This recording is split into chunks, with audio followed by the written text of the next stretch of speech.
Ma'asyiral muslimin, jamaah sekalian yang dirahmati Allah Subhanahu wa taala.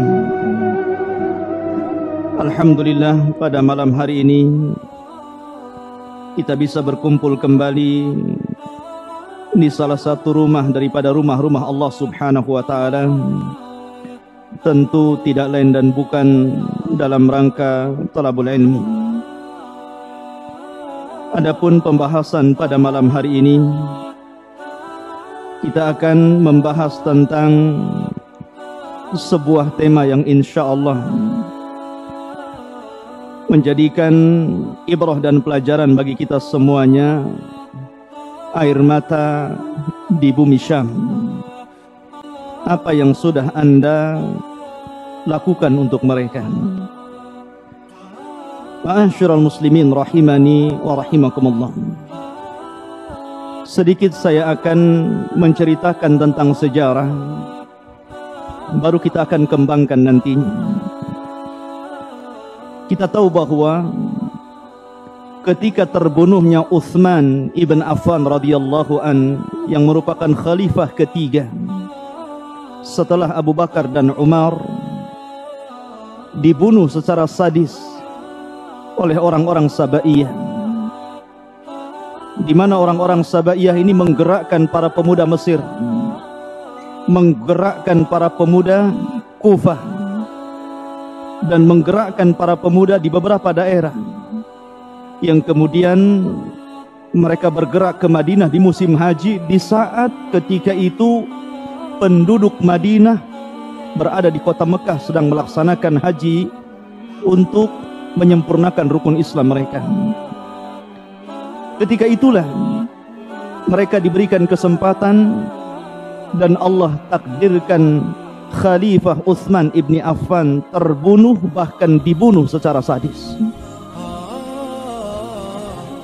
Ikhwatu fiddin yang dimuliakan Allah Azza wa Jalla, pembunuhan Utsman bin Affan ini menyisakan rasa sedih khususnya bagi keluarganya.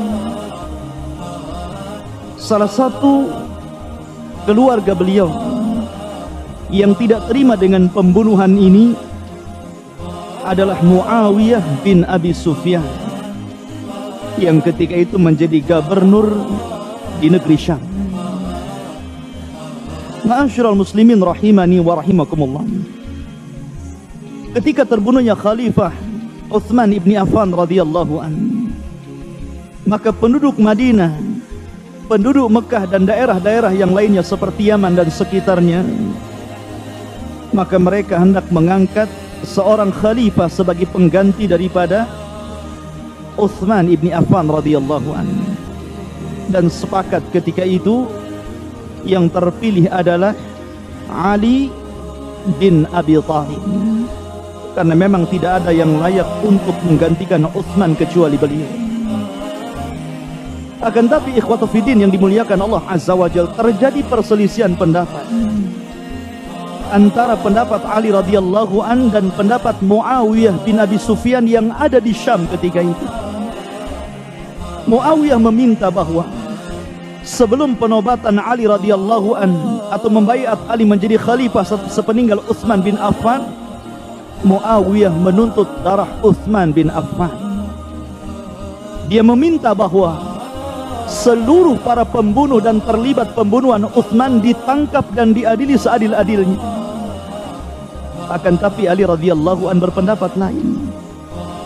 Ali menganggap bahwa para pembunuh Utsman bin Affan ini di belakang mereka memiliki kekuatan yang sangat besar, sehingga Ali ingin menyatukan kalimah kaum muslimin, ingin membentuk sebuah negara yang ada pimpinannya di situ. Baru setelah bersatu kaum muslimin, kita tangkap satu persatu sehingga mudah untuk mengalahkan mereka. Akan tapi keduanya malah berselisih, walaupun kebenaran ada di pihak Ali radhiyallahu anhu. Akhirnya terjadi peperangan, perang saudara ketika itu, yang dikenal dalam sejarah sebagai perang Siffin, yang kemudian disusul dengan perang Jamal. Banyak korban berjatuhan di situ. Ma'asyiral muslimin rahimani wa rahimakumullah. Maka kemudian ikhwatu fiddin yang dimuliakan Allah Azza wa Jalla, para pendukung Ali yang fanatik, para pendukung Ali yang sangat fanatik, yang mengatasnamakan dirinya Syiah, para pendukung Ali yang sangat-sangat setia kepada Ali radhiyallahu anhu, menganggap bahwa sikap Muawiyah bin Abi Sufyan adalah sikap yang tidak baik terhadap Ahlul Bait, adalah sikap yang kurang beradab kepada Ahlul Bait, sehingga kemudian mereka mencela Utsman bin Affan dan orang-orang yang mendukungnya, khususnya di negeri Syam, karena negeri Syam sangat mencintai gubernurnya, sangat mencintai Muawiyah bin Abi Sufyan. Ma'asyiral muslimin, apalagi kemudian berakhir dengan pembunuhan Ali radhiyallahu an di tangan Abdurrahman bin Mulzam, seorang yang sangat membenci Ali radhiyallahu an. Kemudian ketika Ali radhiyallahu an meninggal, diganti oleh Hasan ibn Ali. Ketika itu seluruh manusia sangat mencintai Hasan ibn Ali dan ingin membalas terhadap Muawiyah bin Abi Sufyan. Akan tapi kemudian Hasan pun menyerahkan kekuasaannya kepada Muawiyah, misdaqan biqaulin Nabi sallallahu alaihi wasallam, karena membenarkan sabda Rasul bahwa di antara cucuku ada yang akan mendamaikan dua kekuatan besar yang akan saling berperang. Dengan diserahkan kekuasaannya kepada Muawiyah bin Abi Sufyan, dan dia raja pertama dalam Islam, maka ketika itulah banyak para pendukung Ali yang sebelumnya merasa kecewa. Sehingga kemudian ikhwatu fiddin yang dimuliakan Allah Azza wa Jalla, muncullah orang-orang yang disebut dengan Rafidhah, yang belakangan kemudian mencela Abu Bakar dan Umar dan membela Ahlul Baiti Rasulullah sallallahu alaihi wasallam menurut pengakuan mereka. Dan mereka menuduh bahwa di balik korban berjatuhan keluarga Nabi sallallahu alaihi wasallam, anak cucu Ali radhiyallahu an dan anak cucu Nabi sallallahu alaihi wasallam, didalangi oleh keluarga Muawiyah bin Abi Sufyan. Dari sinilah kebencian Rafidhah sampai hari ini berusaha untuk menghancurkan ahli sunnah di Syam. Ma'asyiral muslimin rahimani wa rahimakumullah, bagaimana bisa mereka membenci Muawiyah sementara Muawiyah adalah katibu wahyu Nabi sallallahu alaihi wasallam, penulis wahyu Rasul. Dia adalah yang menulis wahyu Nabi sallallahu alaihi wasallam. Ma'asyiral muslimin rahimani wa rahimakumullah, kebencian orang-orang Rafidhah ikhwatu fiddin terhadap ahli sunnah yang ada di Syam kemudian melebar dan membenci kepada seluruh ahli sunnah di belahan dunia. Ma'asyiral muslimin rahimani wa rahimakumullah, sedikit kita akan menjelaskan tentang keutamaan Syam. Saya tidak hendak membela orang-orang yang mengatasnamakan ISIS, karena para ulama sudah memfatwakan tentang sesatnya mereka. Para ulama telah menjelaskan tentang penyimpangan-penyimpangan mereka, sehingga kita tidak perlu membahas tentang mereka. Cukuplah para ulama yang membicarakan tentang mereka. Tapi kita hendak bicara tentang kaum muslimin, jiwa kaum muslimin, jiwa saudara-saudara kita yang terbunuh tanpa ada sebab yang benar. Ma'asyiral muslimin rahimani wa rahimakumullah, kalau kita mengaca kepada sejarah Syam, Syam adalah biladul anbiya, negerinya para nabi dan rasul, negerinya Ibrahim alaihi salatu wassalam, negerinya Lut alaihi salatu wassalam, negerinya Sulaiman, negerinya Nabi Musa alaihi salatu wassalam. Bahkan Isa bin Maryam akan turun di Syam di akhir zaman, di sebuah menara putih sebelah timur di Damaskus atau Dimas. Ma'asyiral muslimin rahimani wa rahimakumullah, para sahabat Nabi sallallahu alaihi wasallam mereka banyak berada di Syam. Kalau Anda bertanya tentang Syam, maka para sahabat Nabi sallallahu alaihi wasallam 900 lebih para sahabat mereka menyaksikan dan pernah tinggal di Syam. Lihatlah Khalid ibn Walid, Bilal bin Rabah, Dihyatul Kalbi, Abi Umamah al-Bahili radhiyallahu anhu, yang pernah berbaiat kepada Nabi SAW tahta syajarah, di bawah pohon.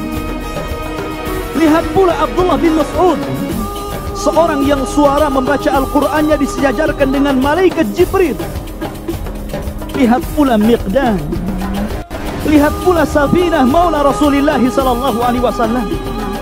Lihat pula Ubadah bin Samit yang mengajarkan Al-Qur'an kepada sahabat-sahabat Nabi SAW. Lihatlah Salamah bin Aqwa, lihatlah Muawiyah bin Abi Sufyan, penulis wahyu Nabi SAW, dan banyak para sahabat Nabi SAW yang pernah tinggal di Syam, termasuk muadzinul Islam Bilal ibn Rabah radhiyallahu an. Setelah dia tidak menjabat muadzin di kota Madinah, dia berangkat ke Syam dan berjihad di Syam. Jadi Syam adalah negerinya para nabi dan rasul, negerinya para sahabat-sahabat Rasul. Syam negeri yang melahirkan para ulama hebat, melahirkan kitab-kitab ahli sunnah yang menjadi rujukan dunia. Ma'asyiral muslimin, Anda kenal siapa Imam Ibnu Qudamah rahimahullahu ta'ala, pengarang kitab Al-Mughni. Kitab ini menjadi rujukan para ulama sampai hari ini, bahkan sampai kiamat dibangkitkan. Lihatlah karya beliau Al-Umdatu fil Fiqh, bahkan kitab akidah yang ditulis beliau Lum'atul I'tiqad, yang merupakan akidah ahli sunnah wal jamaah, menjadi rujukan sampai hari ini. Lihat pula Izz bin Abdissalam, yang disebut oleh para ulama Sultanul Ulama, pemimpinnya para ulama. Dia lahir di Damaskus, Syam.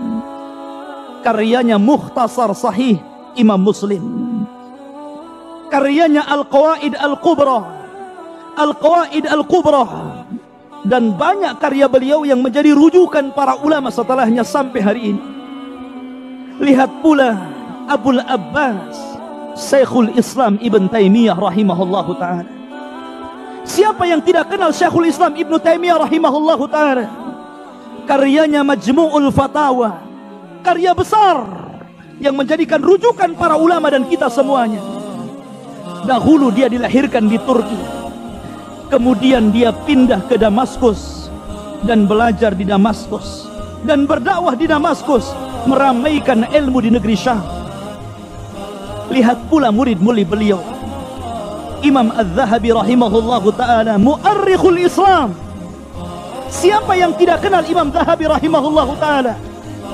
Pakar sejarah Islam yang belum dikenal sesudah ataupun sebelumnya. Karyanya Siyar A'lamin Nubala, kitab yang sangat besar, kitab yang menjadikan ulama-ulama rujukan ulama dunia. Lihat pula Al-Imam Ibnul Qayyim Al-Jauziyah.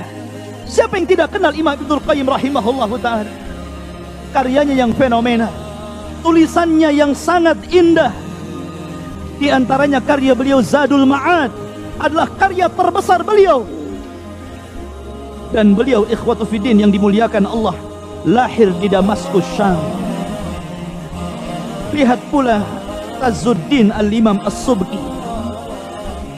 Dahulu dia seorang pakar madhab Syafi'i. Siapa yang tidak kenal? Kalau Anda mempelajari dan mendalami fikih Syafi'i, maka Anda tidak mungkin tidak kenal dengan Al-Imam As-Subki rahimahullahu ta'ala.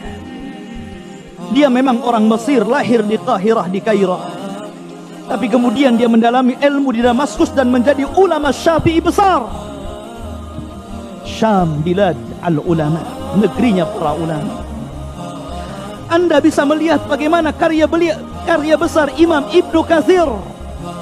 Siapa yang tidak kenal Ibnu Katsir rahimahullahu ta'ala? Seorang pengarang kitab Tafsirul Adim Ibnu Katsir. Bahkan para ulama mengatakan, kalau Anda hendak mempelajari tafsirul Quran, kembalilah kepada tafsir Al-Imam Ibn Katsir rahimahullahu ta'ala. Imam Ibnu Katsir rahimahullahu ta'ala, walaupun dilahirkan di Basrah, Baghdad, tapi kemudian dia mendalami ilmu di Damaskus, Syam. Lihat pula ikhwatu fiddin, siapa yang tidak kenal Imam Ibn Rajab Al-Hambali rahimahullahu ta'ala? Kitabnya sangat fenomenal. Siapa yang tidak kenal kitab Fathul Bari, syarah daripada Sahih Bukhari? Siapa yang tidak kenal syarah Sunan Tirmidzi? Al-Imam Ibn Rajab Al-Hambali rahimahullahu ta'ala lahir di kota Baghdad dan tinggal di Damaskus, Syam. Ma'asyiral muslimin, bahkan di Syam banyak para ulama qurra, ahli-ahli, pakar-pakar Al-Quran, seperti Al-Imam Al-Jazari rahimahullahu ta'ala. Dia lahir di Damaskus dan dia menjadi Syekhul Qurra, imamnya para pakar dalam Al-Quran. Ma'asyiral muslimin, bahkan kita kenal seorang muhaddithul yaum, ahli hadis saat ini, Al-Imam Nasiruddin Al-Albani rahimahullahu ta'ala. Dia dibesarkan di Damaskus. Dia belajar hadis di Damaskus sehingga menjadi pakar hadis terkemuka, karyanya ma'ruf. Dan setiap kita menjadikan rujukan kitab Al-Imam Syekh Nasiruddin Al-Albani rahimahullahu ta'ala. Bahkan imam hadis sebelumnya, siapa yang tidak kenal Al-Imam Ibnu Hajar rahimahullahu ta'ala? Siapa yang tidak kenal Al-Hafidh Ibnu Hajar rahimahullahu ta'ala? Beliau dahulu belajar di Misr, tapi kemudian beliau tinggal di Halab, atau sekarang dikenal dengan Aleppo, Suriah. Negeri kedua terbesar di Syam setelah Damaskus. Yang sekarang antum lihat bagaimana media dunia menghabarkan kepada kita. Orang-orang Rafidhah bergabung dengan orang-orang ateis, bergabung dengan orang-orang Nasrani. Mereka bersatu untuk menghancurkan ahli sunnah di Aleppo, kota yang dulunya indah, ikhwatu fiddin. Kota yang dahulunya terlahir para ulama-ulama dunia. Kota yang dahulunya terlahir kitab-kitab yang menjadikan rujukan dunia. Kota yang terlahir padanya ilmu-ilmu kedokteran dan ekonomi Islam. Sekarang sudah tidak lagi berbentuk sebuah kota. Ribuan bahkan jutaan jiwa di Syam meninggal dunia. Anak-anak sudah tidak kenal siapa orang tuanya. Orang tua sudah tidak kenal siapa anaknya. Mereka dibombardir, meninggal dunia. Mereka mabuk, masing-masing menyelamatkan diri-diri mereka. Mereka tidak tahu harus pergi kemana. Ma'asyiral muslimin rahimani wa rahimakumullah, tidakkah anda rasakan penderitaan saudara-saudara kita? Apakah yang terjadi di Burma? Apa yang terjadi di Palestina? Apakah yang terjadi di Suriah hari ini? Sebenarnya ikhwatu fiddin, permisalan seorang mukmin kal jasadil wahid, seperti jasad yang satu. Kalau seandainya kita sakit satu anggota badan kita, mestinya seluruh anggota ini merasakannya. Apa yang sudah anda sumbangkan kepada saudara-saudara kita? Apa yang pedulikan kita kepada saudara-saudara kita, ikhwatu fiddin yang dimuliakan Allah Azza wa Jalla? Sekarang biladul anbiya, negerinya para nabi dan rasul, negerinya para sahabat-sahabat rasul, negerinya para ulama, negerinya kitab-kitab yang menjadikan rujukan dunia, sudah tidak lagi berbentuk. Di mana kita, ikhwatu fiddin yang dimuliakan Allah Azza wa Jalla, masjid-masjid dihancurkan, kitab-kitab dibakar, para ulama dibunuh, kaum muslimin dibantai. Ma'asyiral muslimin rahimani wa rahimakumullah, kenapa kita tinggal diam di sini? Minimalnya ikhwatu fiddin yang dimuliakan Allah Azza wa Jalla, kalaupun mungkin kita tidak bisa menyumbangkan sedikit dari harta kita untuk saudara-saudara kita yang sebagian mereka tidak bisa lagi makan dan minum seperti yang mereka rasakan hari ini. Bahkan negara-negara berusaha untuk mencegat bantuan yang ada dari negeri-negeri yang hendak membantu saudara-saudara kita. Apa jadinya ikhwatu fiddin kalau itu terjadi kepada kita? Apa jadinya kalau seandainya ibu kita meninggal di hadapan kita, anak kita meninggal di hadapan kita, istri-istri kita, orang-orang tercinta kita bergelimpangan tanpa ada dosa yang benar, tanpa ada sebab yang benar? Bayi-bayi harus mati, Tidakkah mereka akan ditanya di hadapan Allah Azza wa Jal? Wal mau'udatu su'ilat bi ayyi dzambin qutilat. Bayi-bayi itu akan bangkit di hadapan Allah Azza wa Jal, kemudian mengatakan, ya Allah, sebab apa aku dibunuh? Apa salahku aku dibunuh? Aku baru terlahir, kenapa mereka membunuhku? Ma'asyiral muslimin, kalau dalam Islam seorang wanita gara-gara membunuh seekor kucing yang dipeliharanya dan dia tidak memberikan minum sampai dia mati, memakan rayap-rayap yang ada di dinding, kata Nabi SAW, dakhalatil mar'atu nara fi hirratin habasatha. Seorang wanita harus masuk neraka karena seekor kucing yang disiksanya. Kalau seekor kucing menjadikan seorang masuk neraka, ikhwatu fiddin, karena hilangnya nyawa seekor kucing dalam Islam, dinyatakan orang ini finnar. Bagaimana kalau yang hilang adalah jiwa seorang muslim? Yang bandingannya, ikhwatu fiddin, bahwa hilangnya dunia dan seisinya lebih ringan daripada hilangnya jiwa seorang muslim. Bukankah Rasul mengatakan, lanaqtulal ka'bata hajaran hajaran ahwan indallah min iraqati dami muslim. Seandainya kita hancurkan Ka'bah berkeping-keping, masih lebih ringan dosanya dibandingkan kita mengalirkan darah seorang muslim. Ma'asyiral muslimin rahimani wa rahimakumullah, mereka dibunuh tanpa ada sebab yang benar. Ma'asyiral muslimin, kalau Anda tidak bisa membantu mereka, minimalnya kita membantu dengan silahul mu'min, senjatanya orang Islam. Apa senjatanya orang mukmin? Senjata ini bisa dilakukan siapapun. Senjata ini dipegang oleh siapapun bisa, oleh anak-anak, oleh orang dewasa, oleh orang tua, oleh laki-laki, oleh perempuan, siapapun bisa memegang senjata ini. Kenapa Anda tidak menggunakan senjata ini? Memegang senjata ini tanpa syarat, tanpa harus membelinya, tanpa ada apapun. Semua orang memiliki senjata ini. Kata Nabi SAW, ad-du'a usilahul mu'min. Doa itu senjatanya orang-orang yang beriman. Doa itu senjatanya orang-orang yang beriman. Ma'asyiral muslimin, dahulu Rasul SAW ketika melintasi di kota Mekah, dia melihat ada seseorang yang terikat di pohon. Ketika dilihat, ternyata dia Sumayyah, seorang budak yang beriman lebih awal kepada agama Nabi SAW. Dilihat di sampingnya suaminya Yasir sedang diazab, dan di sampingnya ada anak kecil. Dialah ikhwatu fiddin yang dimuliakan Allah Azza wa Jalla, Ammar ibn Yasir. Ketiga-tiganya sedang diazab oleh orang-orang kafir Quraisy ketika itu.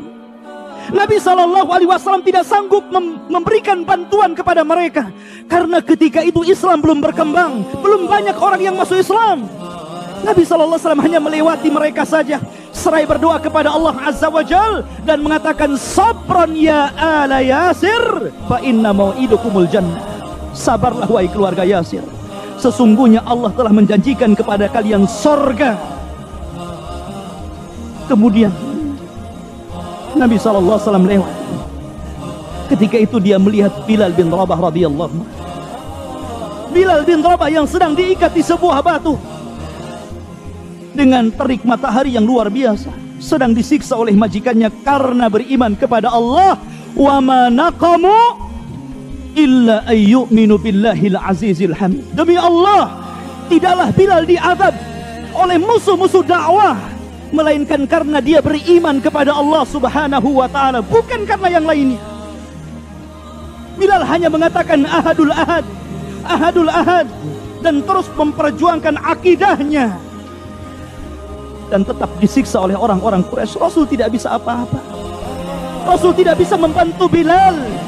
Rasul hanya mendoakan Bilal bin Rabah agar Bilal tetap sabar di atas akidahnya yang hak. Sampai kemudian Abu Bakar Siddiq radhiyallahu an membeli Bilal dengan harga yang sangat mahal, melebihi harga-harga budak yang lainnya. Kemudian Nabi SAW melintasi. Ketika itu dia melihat Khabbab bin Arat radhiyallahu an. Khabbab ibn Arat radhiyallahu an dia sedang disiksa.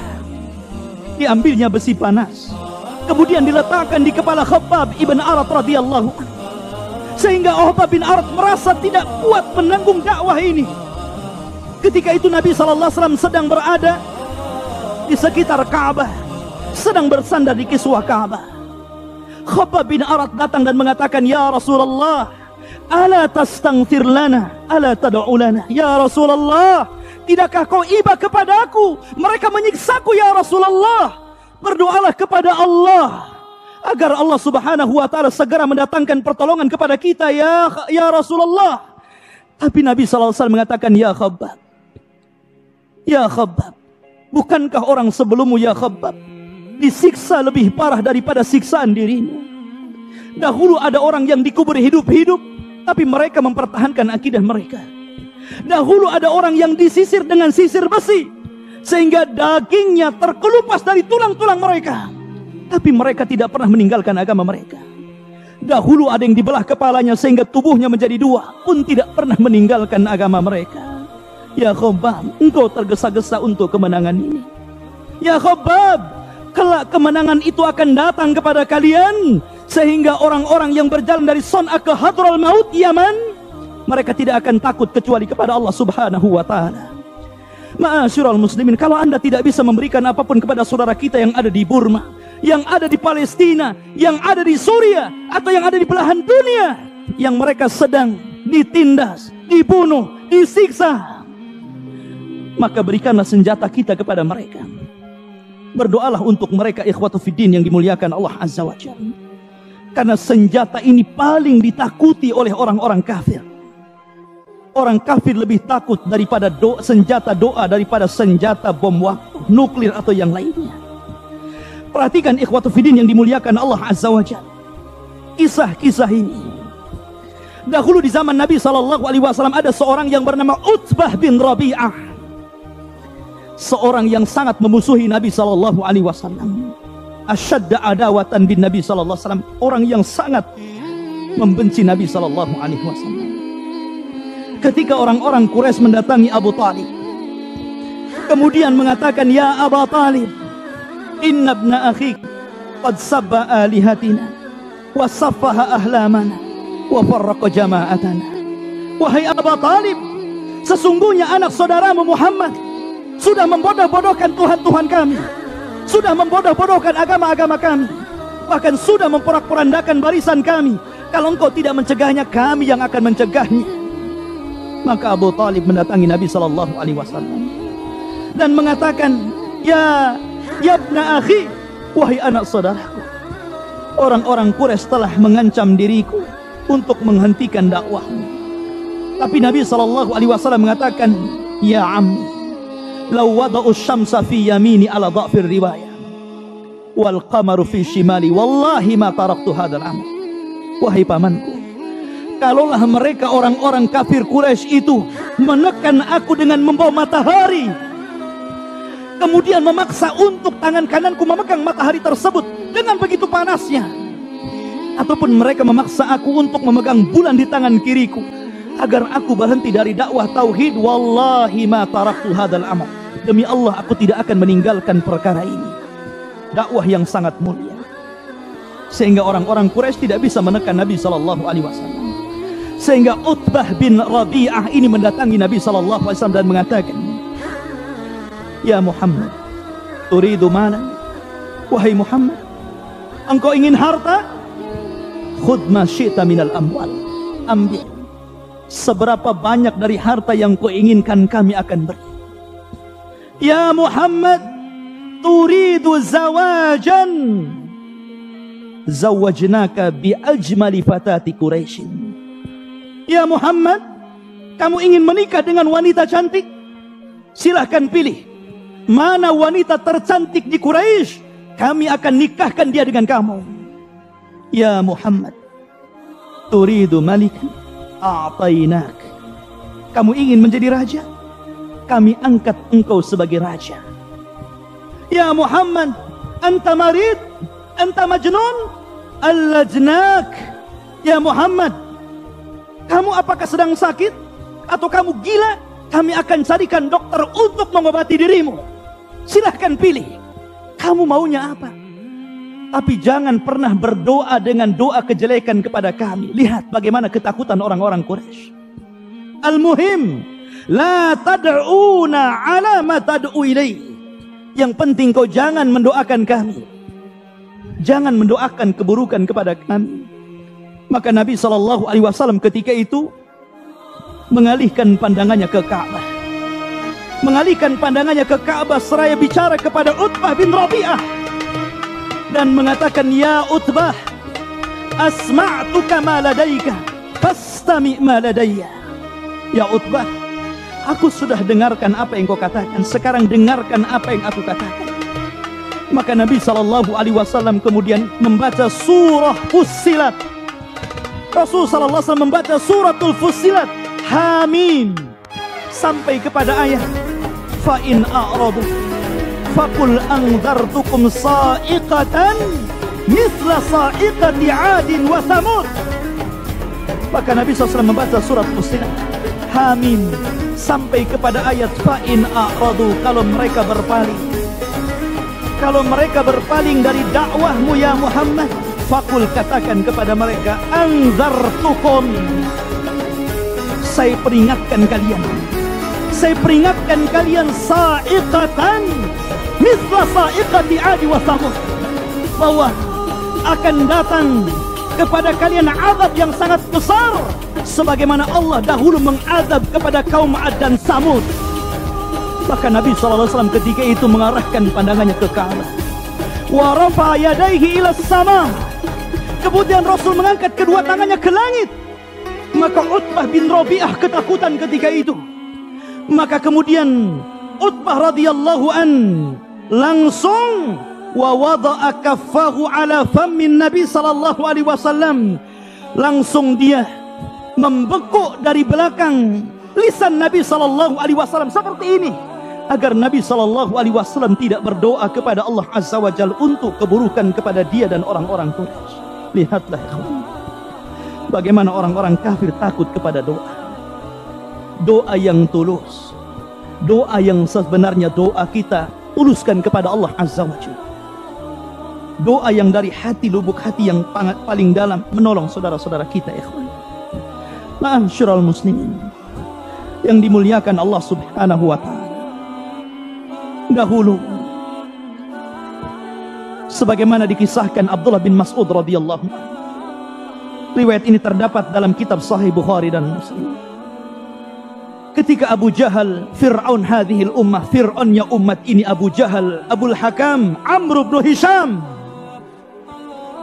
suatu ketika bersumpah di hadapan para pembesar Quraisy, yang ketika itu jumlah mereka ada yang mengatakan 6, ada yang mengatakan 7. Mereka berdiri, di antaranya Abu Jahal, Umayyah bin Khalaf, Al-Walid, Syaibah, Rabi'ah, dan yang lainnya. Yang jelas jumlah mereka ada 7 orang, dan kepala mereka adalah Abu Jahal, Fir'aun hadhil ummah, Fir'aunnya umat ini. Mereka semua adalah orang yang sangat membenci Rasul dan dakwah Nabi sallallahu alaihi wasallam.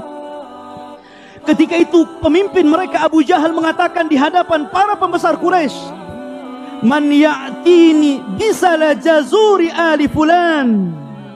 Kata Abu Jahal, siapa yang bisa mendatangkan kotoran unta yang masih berdarah ke hadapanku, kemudian meletakkan di pundak dan kepala Nabi sallallahu alaihi wasallam yang sedang sujud, yang sedang salat. Man ya'tini bisala jazuri ali fulan, kata Abu Jahal. Faqama ashqahum, maka berdirilah orang yang paling buruk di antara mereka. Siapa orang yang paling buruk di antara mereka? Uqbah bin Abi Mu'ayyid. Uqbah bin Abi Mu'ayyid berdiri dan mengatakan, ana ya Abul Hakam, serahkan kepadaku ya Abul Hakam. Maka kemudian orang ini berangkat pergi mencari kotoran unta yang baru dipedel dari perutnya yang masih berdarah-darah. Itu disebut salah jazur, yang masih bergelantungan usus dan kotoran unta yang sangat menjijikkan. Kemudian Allah takdirkan Uqbah mendapatkan perkara itu. Kemudian langsung dia menghampiri Nabi SAW yang sedang sujud di hadapan Ka'bah. Tiba-tiba dia meletakkan di pundak dan kepala Nabi SAW, la ilaha illallah, sayyidul awwalin wal akhirin, sayyidul anbiya'i wal mursalin. Diletakkan kotoran di atas kepala Nabi SAW. Untuk siapa ini? Untuk kita sebagai umat. Perjuangan Rasul untuk kita. Kalau bukan karena Nabi SAW, hidayah Allah tidak akan sampai kepada kita. Maka ketika itu ikhwatu fiddin, para pembesar Quraisy ini yatamayalun wa yadhaqun. Mereka bergoyang-goyang badannya seraya tertawa terbahak-bahak, istihzaan bi Rasulillah sallallahu alaihi wasallam, karena mengolok-olok dan mengejek Nabi sallallahu alaihi wasallam, merasa puas dengan apa yang dilakukan oleh Uqbah bin Abi Mu'aid karena telah menyakiti Nabi sallallahu alaihi wasallam. Maka ketika itu datanglah Fatimah bintu Rasulillah sallallahu alaihi wasallam, melihat ayahnya yang sedang dihinakan oleh orang-orang Quraisy. Dia menghampiri Nabi sallallahu alaihi wasallam. Kemudian Nabi sallallahu alaihi wasallam selepas salat, dan Rasul tidak membatalkan salat walaupun kotoran dan darah terus mengalir di pipi beliau. Rasul hanya berusaha menghilangkan darah itu, dan Fatimah berusaha untuk membersihkan darah di pundak Nabi sallallahu alaihi wasallam. Ma'asyiral muslimin, kemudian Fatimah mengatakan, "Ya Nabi Allah."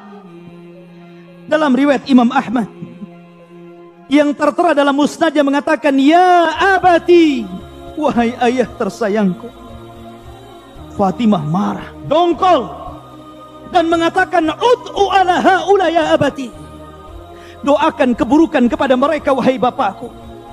Seraya menunjuk Abu Jahal, menunjuk Umayyah, menunjuk Al-Walid, menunjuk Syaibah, menunjuk Al-Walid, dan menunjuk Uqbah bin Abi Mu'aid. Ud'u ala haula, wahai bapak, doakan keburukan kepada mereka. Fanadara Nabi sallallahu alaihi wasallam, maka Nabi SAW langsung kemudian memberi pandangan yang tajam kepada mereka. Rasul tidak hendak mendoakan keburukan dulu kepada mereka. Rasul mengharapkan tobatnya mereka. Itulah bagaimana sayangnya Rasul kepada orang-orang kafir kala itu, ikhwata fiddin. Rasul tidak lantas mendoakan doa buruk kepada mereka. Rasul hanya menatap tajam supaya mereka berhenti tertawa, supaya mereka kembali, supaya mereka bertobat kepada Allah Azza wa Jal. Tapi mereka tetap tertawa terbahak-bahak, istihzaan bi Rasulillah sallallahu alaihi wasallam. Sehingga Fatimah mengatakan, "Ya abati ud'u ala haula, ud'u ala haula ya abati." Cepat doakan keburukan kepada mereka, cepat doakan keburukan kepada mereka wahai bapakku. Maka Nabi sallallahu alaihi wasallam mengatakan, "Allahumma 'alaika bi Quraisy, Allahumma 'alaika bi Quraisy, Allahumma 'alaika bi Quraisy." Ya Allah, berikan kehancuran kepada orang-orang Quraisy. Berikan kehancuran kepada orang-orang Quraisy. Berikan kehancuran kepada orang-orang Quraisy. Tapi Fatimah ketika itu kurang puas, karena Nabi sallallahu alaihi wasallam berdoa dengan doa yang umum. Fatimah menginginkan bahwa Rasul berdoa menyebutkan nama satu persatu mereka. Karena ketika Rasul mengatakan, "Allahumma 'alaika bi Quraisy," mereka tetap saja dalam kondisi tertawa, istihza, mengolok-olok Nabi sallallahu alaihi wasallam. Maka Nabi sallallahu alaihi wasallam mengatakan, "Allahumma 'alaika ya Aba Jahlin, Allahumma 'alaika ya Uqbah, Allahumma 'alaika bi Umayyah ibn Khalaf, Allahumma 'alaika bil Walid, Allahumma 'alaika bir Rabi'ah, Allahumma 'alaika bi Syaibah, Allahumma 'alaika," dan menyebutkan satu persatu orang-orang yang tertawa, para pembesar Quraisy. Tiba-tiba mereka terdiam, ketakutan, karena mereka tahu bahwa tabiat doa apabila dipanjatkan di hadapan Ka'bah, maka pasti mustajab. Doa ini apabila dipanjatkan di tempat yang mustajab, di waktu yang mustajab, maka mereka tahu bahwa akan dikabulkan oleh Allah Subhanahu wa ta'ala. Mereka langsung terdiam dan mereka ketakutan. Lihatlah ikhwatu fiddin, Doa adalah senjata yang sangat ditakuti oleh orang-orang kafir. Berdoalah antum untuk saudara-saudara kita. Maka Abdullah bin Mas'ud radhiyallahu anhu mengatakan, ketika itu aku berada di belakang para pembesar Quraisy itu. Tapi aku tidak bisa apapun ketika Nabi SAW diejek dan dihina. Karena fi bidayatin Islam, ketika itu di awal permulaan Islam belum banyak orang yang masuk Islam. Sehingga aku hanya berdoa dan melihat dengan penglihatan kesedihan bagaimana Nabi Allah Subhanahu wa taala sedang dihinakan oleh para pembesar Quraisy. Tapi Abdullah bin Mas'ud radhiyallahu anhu dia bersumpah. Dia bersumpah mengatakan, demi Allah, kata Abdullah bin Mas'ud, laqad ra'aituhum alladzina fa'alu hadzal fi'la sar'an yauma badrin. Kata Abdullah bin Mas'ud, demi Allah, orang-orang yang didoakan buruk oleh Rasul pada hari itu, mereka terbantai semua ketika perang Badar. Mereka dihinakan oleh Allah Azza wa Jalla. Bahkan Abu Jahal dibunuh oleh 2 anak kecil putra daripada Afrah. Itu sebuah kehinaan kepada Abu Jahal, seorang jenderal perang dibunuh oleh anak-anak.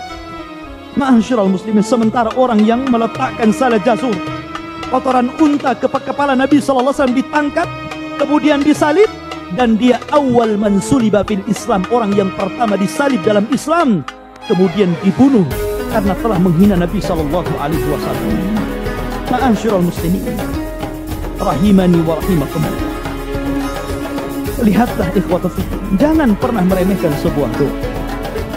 Doa sekecil apapun Allah pasti mendengar. Karena terkadang seorang muslim tidak pernah menghargai sebuah doa.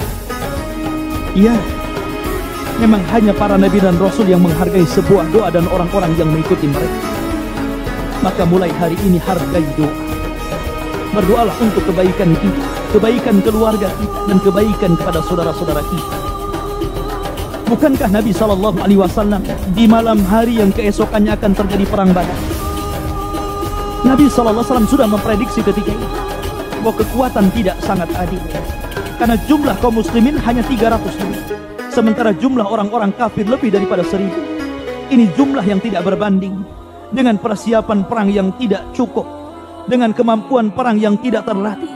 Dan ini perang perdana dalam Islam, perang yang menentukan disembah dan tidaknya Allah Subhanahu wa taala.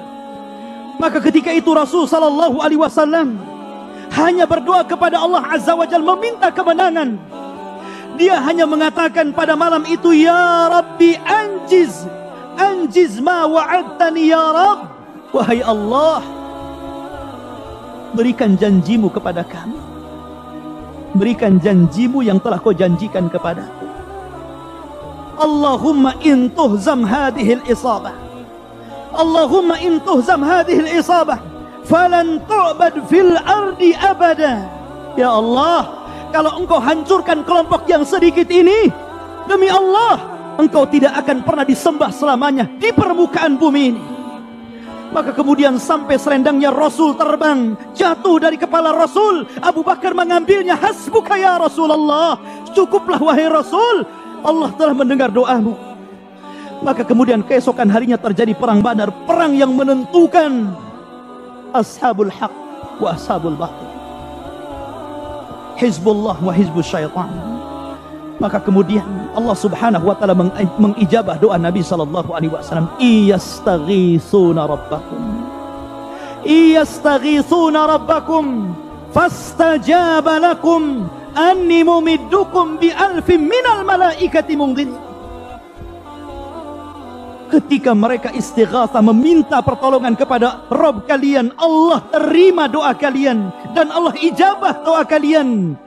Kami kirim bi alfin minal malaika, 1000 malaikat yang dipimpin Sayyidul Malaika Jibril alaihi salatu wassalam, sehingga menghabiskan, memenangkan tentara kaum muslimin, dan terjadi kekalahan bagi orang-orang kafir. Min fi'atin qalilatin ghalabat fi'atan katsiratan biidznillah. Ma'asyiral muslimin rahimani wa rahimakumullah. Ma'asyiral muslimin, lihatlah Nuh alaihi salatu wassalam. Nuh alaihi salatu wassalam yang sudah berdakwah 950 tahun lamanya, ketika itu, ketika dakwahnya sudah sampai 750 tahun lebih, ternyata terjadi gejolak di tengah-tengah kaumnya. Banyak orang-orang yang melawan Nuh alaihi salatu wassalam. Banyak orang-orang yang kemudian menolak dakwah Nuh, sehingga Nuh terkepung, bahkan terancam akan dibunuh. Maka Allah subhanahu wa ta'ala mewahyukan agar Nuh menanam kayu selama 100 tahun, menyerutnya 100 tahun, kemudian membuat kapal selama 40 tahun. Setelah itu Nuh berdoa kepada Allah azza wa jalla karena melihat bahwa terancam jiwanya. Dia mengatakan, Rabbi inni maghlubun fantasir.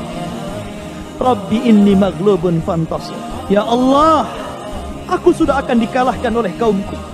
Mereka setelah mengejar-ngejar diriku, mereka telah mengancam akan membunuhku. Ya Allah, fantasir, berikan kemenangan kepadaku, berikan kemenangan kepadaku. Maka kemudian Allah subhanahu wa ta'ala langsung mengabulkan doa Nuh alaihi salatu wassalam. Maka Allah subhanahu wa ta'ala buka pintu langit, Allah turunkan hujan berhari-hari. Bahkan Allah pertemukan air bumi dan air laut sehingga menjadi tsunami yang sangat besar. Allah kirim tufan sehingga tidak ada satupun yang selamat kecuali Nuh dan para pengikutnya yang ada di perahu. Doa, ikhwan, doa bisa menghancurkan musuh-musuh dakwah. Doa bisa menghancurkan musuh-musuh yang tidak senang dengan orang-orang kafir. Dan doa adalah senjata yang sangat ditakuti orang-orang kafir. Jangan antum sia-siakan. Ambil waktu-waktu yang mustajab, ambil waktu-waktu terbaik, tempat-tempat terbaik. Doakan untuk saudara-saudara kita, karena mereka sangat berhajat kepada doa kita. Allahumma a'izzal Islam wal muslimin. Ya Allah, berikan kemuliaan kepada orang-orang Islam. Wa dammiril yahud wan nasara wal kafarata wal mujrimin. Dan hancurkan mereka ya Rabb. Orang-orang Yahudi yang memerangi Islam, orang-orang Nasrani yang memerangi Islam, orang-orang musyrik yang memerangi Islam, dan orang-orang fajir yang tidak suka dengan Islam. Mudah-mudahan apa yang saya ceramahkan bermanfaat untuk saya pribadi. Semoga bermanfaat. Maka saya tutup kajian ini. Subhanakallahumma bihamdika asyhadu an la ilaha illa anta astaghfiruka wa atubu ilaik. Allahu ta'ala a'lam. Assalamualaikum warahmatullahi wabarakatuh.